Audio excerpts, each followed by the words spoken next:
Welcome back. You're now watching the political segment on the weekend. And that was lovely music by Brejo Bright, a regular on this show, and it's always nice listening to him.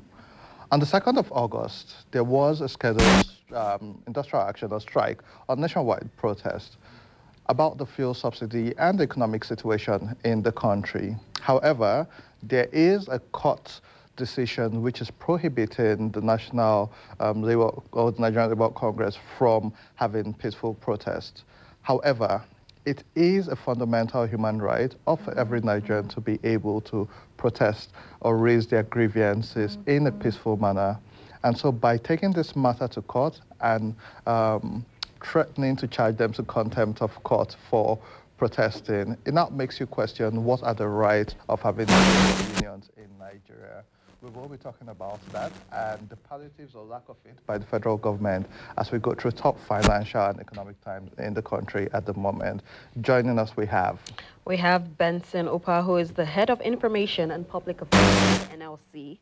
We also have Suleiman Ibrahim. Good morning and welcome to the show.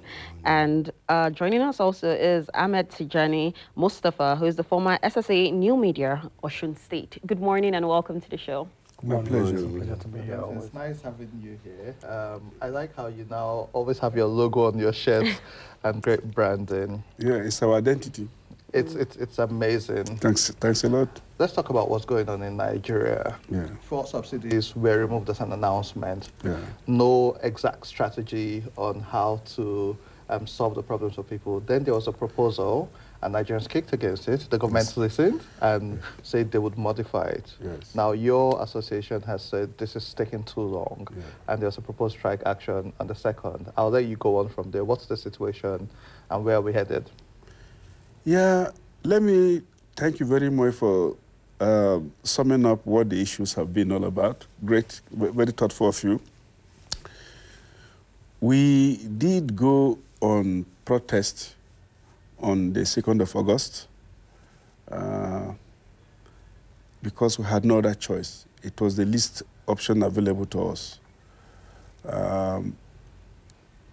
When Mr. President, on May 29th, on his inauguration day, right at the Eagle Square, removed fuel subsidy, announced the removal of fuel subsidy. We felt it was an unkind cut, given the fact that subsidy statutorily was supposed to run till the end of June. Mr. President had a window during which he was expected to consult critical stakeholders, but he did that and threw the country into a tailspin. No reason for that, and no preparation, as you noted. There was nothing on ground. He just said so for the fun of it. And we said, no, we are going to go on strike because that reduced the value of life of the average Nigerian from wherever it was to ground zero. You know, people could not move. People could not move. People could not do anything. People could not feed. So, I mean, there was palpable anger, palpable, in fact, unabating hunger. Suddenly, masses of Nigeria became unemployed because they could not move, they couldn't do anything. You know, in any situation, in any country, when the movement of people, the movement of services, movement of products are inhibited, that country is bound to grind to a halt. And that was what happened to Nigeria. So we're going to protest against that. In fact, it didn't even stop at that. Shortly after that, the central bank devalued the naira. From what you used to know, 400 and something naira to 750, 800 naira. That automatically raised our national debt stock from 72 trillion to 81 trillion. It raised the cost of servicing our debt, the cost of governance, everything, prices of everything changed, contracts. works at site had to stop because people had to come back to a negotiating table to be able to get new terms and so on and so forth. So these were policy decisions that were highly injurious to the body, to the soul of Nigeria. And if you took time to read reviews, even for those, even for forces of market, they said Nigeria was at a boiling point. And the least we felt we could do was that we were going to go on strike, and and then we gave out a notice of a strike action. But government invited us for a discussion. If you have ever read Things Fall Apart, it's this bit of it that a normal Roman does not refuse an invitation. So we went. But while we were holding that meeting in the presidential villa, government acted in bad faith, came and served a court process, substituted service. Truckloads of policemen came to paste the order. Well, let me just explain this. In places where there is law and order, for you to do a substituted service, you must take permission from the court. And there must be reason why you have to do substituted service.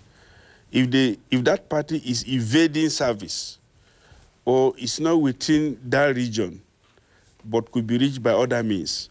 So there are reasons why substituted service have to be. But government elected to do substituted service as a first option.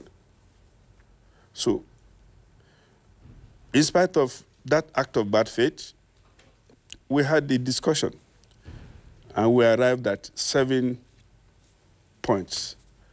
And those 7 points, if you like, I can pick a piece of paper and I can go through them, but if you want, sure. Because I think I came with it here, and we said,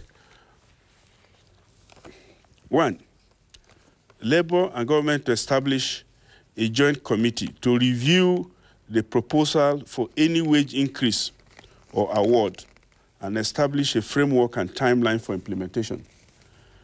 2, government and Labour to review World Bank Finance Cash Transfer Scheme and propose inclusion of low-income earners in the program.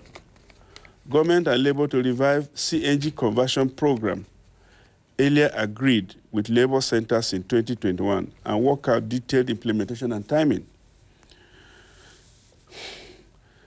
Government and Labour to review issues hindering effective delivery in the education sector and propose solutions for implementation.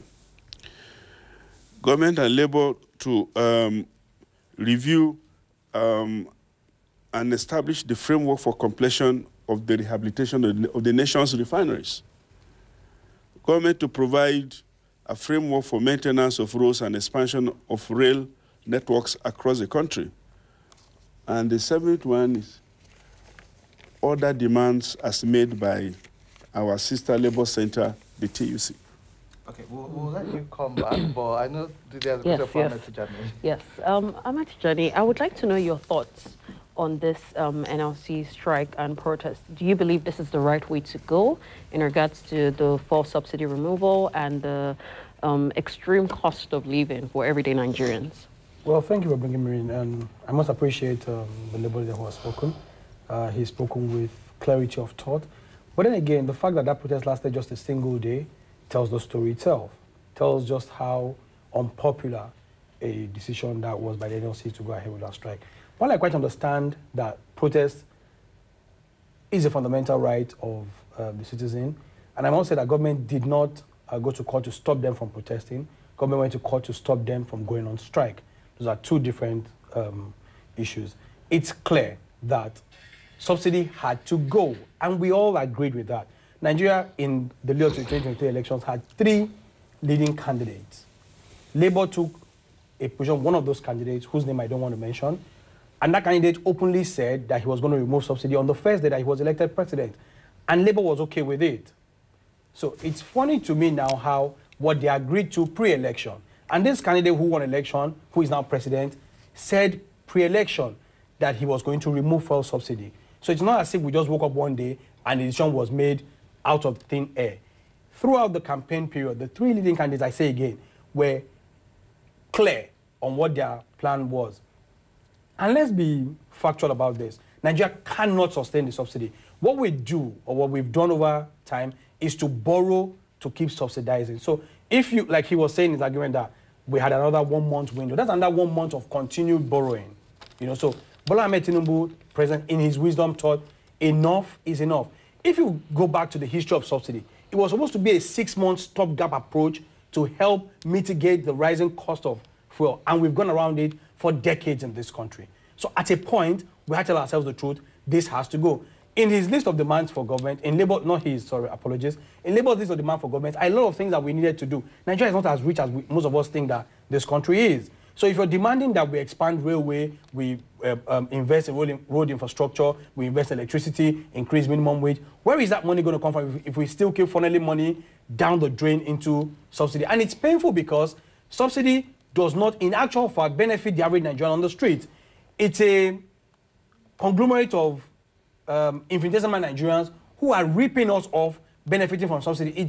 I don't know how Labour doesn't see it from that perspective. As an ordinary Nigerian, I go to work from my home to my office and I come back. That's all I do. Some Nigerians can't even afford to put on their generators because they don't even have a generator to begin with. But we have an elite group of Nigerians who fuel 10, 15, 20, 30 cars on a daily basis. And we're supposed to enjoy the same subsidy? I don't think so. I think that that money is better served being put into the rehabilitation of rural roads that will make food product and food pricing more affordable for me as a Nigerian. Sorry. I'm so sorry, but I need to interject. And please walk with me on this. Okay. And I want to say, I want to respond to this issues raised. 2 months ago, it cost me 11,000 naira to fuel my car. And I'm speaking from a position of privilege. Okay. It cost me 11,000 to fuel my car. Now it costs me 40,000 naira. 11,000 can't get me a quarter of my tank. That's the first point. Okay. Secondly, if a few group of people, a conglomerate, is robbing Nigeria, it means they've identified the problem and the people. Why can't those people be taken out of the mix while Nigerians benefit? And I say this because the example I've given on this show is if my mom cooks rice and sells to the public at 2,000 naira, why should I, her child, have to pay the same 2,000 naira when we know this is within the house? Now, the third point, talking about the conglomerate and the big people who are fueling 27 cars, President Bola Ahmed Tinubu has just submitted 48 names of people to be ministers. Each of those people would have a minimum of 3 advisors.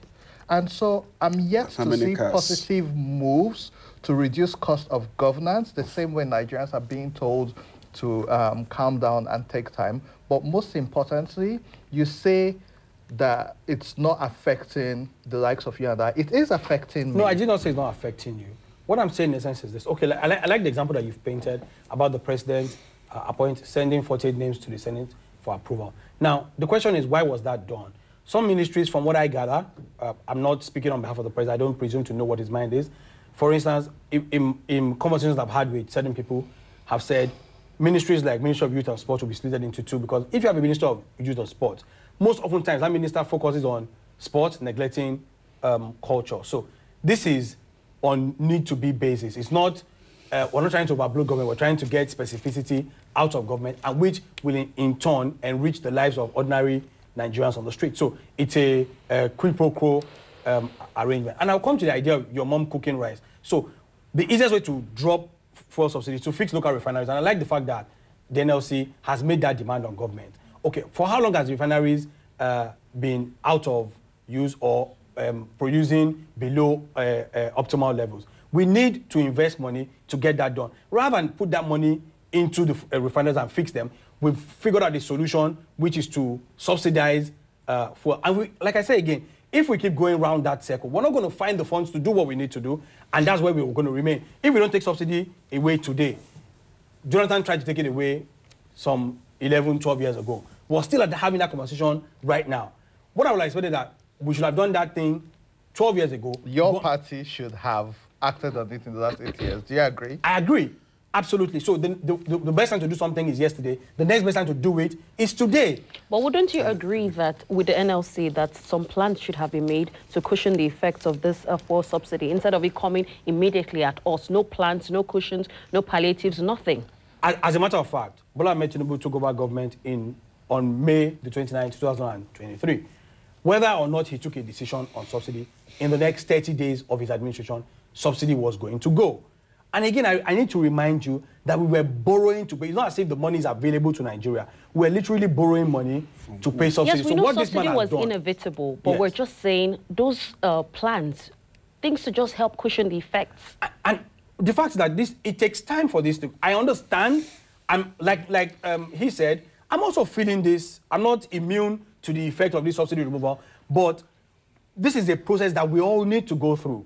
And like the president said in his speech, he understands and he feels the pains of Nigerians, but he's asking for understanding from Nigerians, and he's promising, like, I think a day or two, 2 days ago or yesterday, the news came out that by December, the Port Harcourt refinery will be up and running. Those are the kind of things that I look forward to and tell myself, okay, if it means going through this now to fix the Port Harcourt refinery by December, which is a mountain that we've been going around for, I don't know how long, maybe the entirety of my adult life, we've been going around this mountain of fixing the...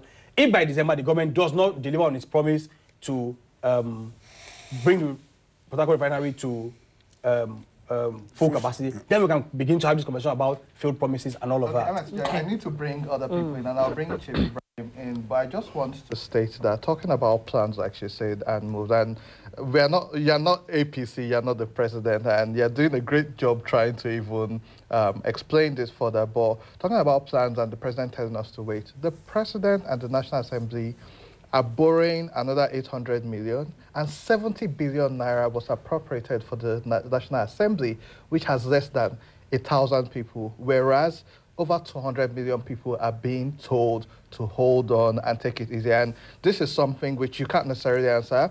No, I can't. Okay, I can't. No, but you said about the 8,000 naira. No, I want to respond. No, I'm talking about the fact that in the planning, 70 billion. I'm going Because in conversation, Nigerians need to understand that this is a listening government. So at the beginning of this proposal, the proposal was made to give the poorest of the poor Nigerians 8,000 naira. Nigerians rightfully kicked against that, and government listened. And I believe that Nigerians are rightfully kicking against, and I'm also part of people kicking against the 70 billion naira allocated to the National Assembly. And I believe that this government will also listen. Nothing has been done about it. But we push, and that's it. The fact that government has met with Labour has put its demand forward, and Labour has called off its planned strike. It means that this is a government who, when you sit down with them, have conversations with them, they do listen. And as simple as that, I understand that Nigerians have a huge distrust in government. There's been a gap between those who are government and those who are governing.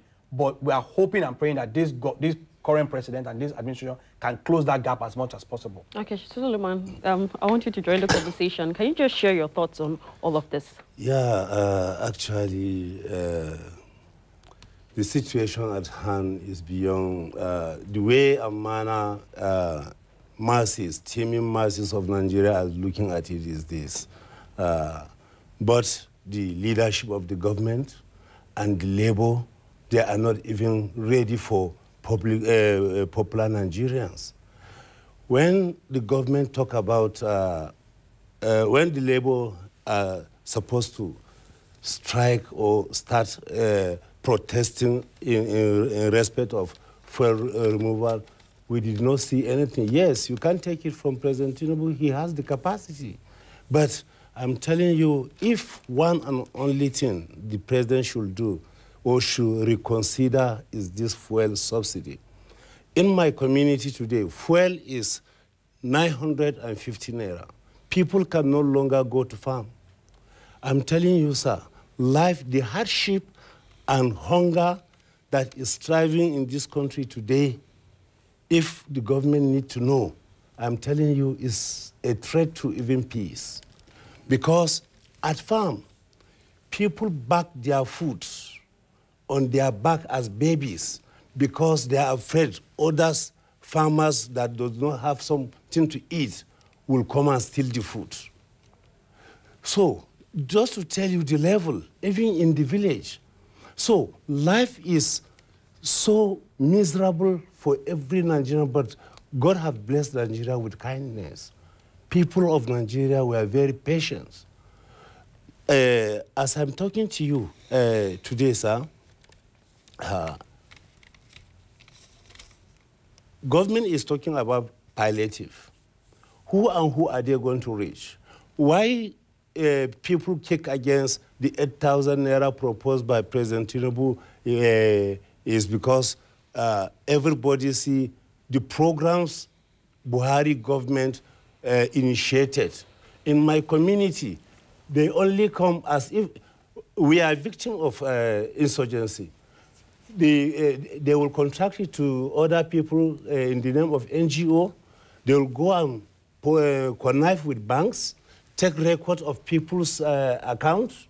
I'm telling you, they and the bank will do their business. Even if in my community, more than 80 people were registered, no one got a 1 naira. But the one that will come as a minimal scale, what and what, they follow politicians, they give the contract to politicians. They don't, those people do not care about people. You understand? So government, I don't know how they can achieve their target of palliative. If they are targeting increasing salary to the civil servant, how many Nigerians are working today? The artisans are there, in fact, they are roaming now on street. There's no work to do, nothing to do. It's a pity.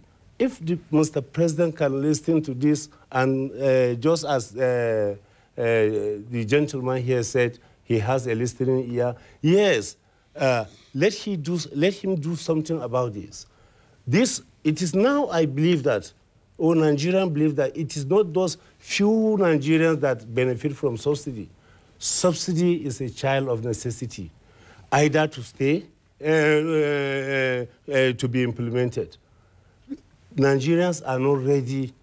The environment is not okay for subsidy to be removed by now. Okay. Just as the NLC say, there must be a preparation. Okay. Yes, all the executives have, the presidential candidate promised to remove subsidy. But when and how? There must be a room, before, a shelter before talking about Understandably furniture. so. Well, thank you very much. What was his name again? Suleiman. Suleiman. Okay, let me thank you very much, Comrade Suleiman. I was there to give you a comrade. Thank you. Let's start with my brother and friend, Ahmed Tijani. Let me clear some impression here. He said that Mr. President did well by removing subsidy on the grounds of Eagle Square, that was the right decision. Well, I want to tell you that what he did was an impeachable offense. Mr. President has no right to vary the Appropriation Act without first, without a recourse to the National Assembly. If he had anything, if he had any reason to do what he did, he was supposed to have consulted the National Assembly. And I had expected somebody at the National Assembly to raise this on the floor, that Mr. President acted in error. That is one. Then two, you say that this protest was not popular. That was why it lasted for just a day. If you only know what we have done to save this government, we have the means and capacity to go for a full-scale strike action. You remember what happened in 2012? You understand? So, in fact, our capacity is even bigger than what it was at that time. But we say, no, let us give this government a chance by doing a one-day protest. It was actually supposed to be a 3-day protest from Wednesday to Friday. Okay? But after appeals, consultations, we said, okay. And shortly after we addressed the National Assembly, information came that the president wanted to see us. And we went and we had a conversation in which he agreed to certain things. the expansion and the depth of the interventions, then the timelines were speeded up, and all of that. So it was on the basis of this to say, okay, let us give him a chance and see. And before I respond to the issue of the bad faith of government, let me also explain some other things that you say, which I don't think are right. You said subsidy benefits only the rich. That is not true. Subsidy benefits everybody. In fact, it benefits the poor even more than the rich. But in any case, get our trajectory right. We said, deal with the criminal content of subsidy. Deal with the crooks. That has always been our position. From day one, we didn't say subsidy must stay. We said we gave conditions. And by the time government deals with those conditions, subsidy will no longer be a burden to government. It is the pardon. It is a crime inside subsidy that we want, that we are pushing, that government must deal with. But government is dealing with ordinary people.